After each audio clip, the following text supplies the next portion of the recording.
Clap 1, la seule, l'unique pour les vœux de Flunch. Bonjour à toutes et à tous, Serge de Cressa, directeur du Flunch de Rennes. En cette période de fin d'année, je voulais vous faire un petit bilan sur l'année 2020. À fin février, on était sur le meilleur niveau de chiffre d'affaires depuis 10 ans pour le Flunch de Rennes. Ensuite, le premier confinement nous a coupé dans notre élan. Comme tous les commerçants, on a eu des grosses difficultés et une perte de chiffre d'affaires conséquente. En mois de juin et au mois de juillet, on a eu un redémarrage mais plutôt calme et on peut considérer que le mois d'août a été une bonne performance au vu du contexte. Malheureusement, à peine sorti de cet été, on a reconfiné.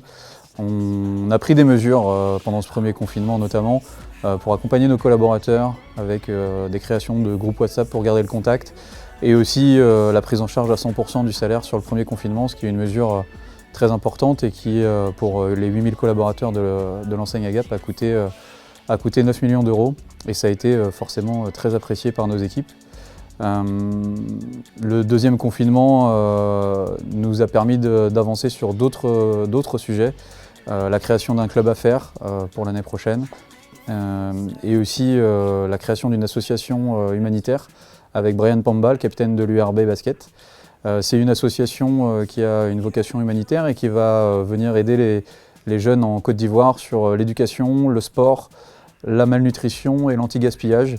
Il faut rester positif en cette fin d'année et croire que 2021 sera une année porteuse et qui nous permettra de retrouver du plaisir. En attendant, je vous souhaite à toutes et à tous d'excellentes fêtes de fin d'année en famille, prenez soin de vous et je vous dis à très vite chez Flunch.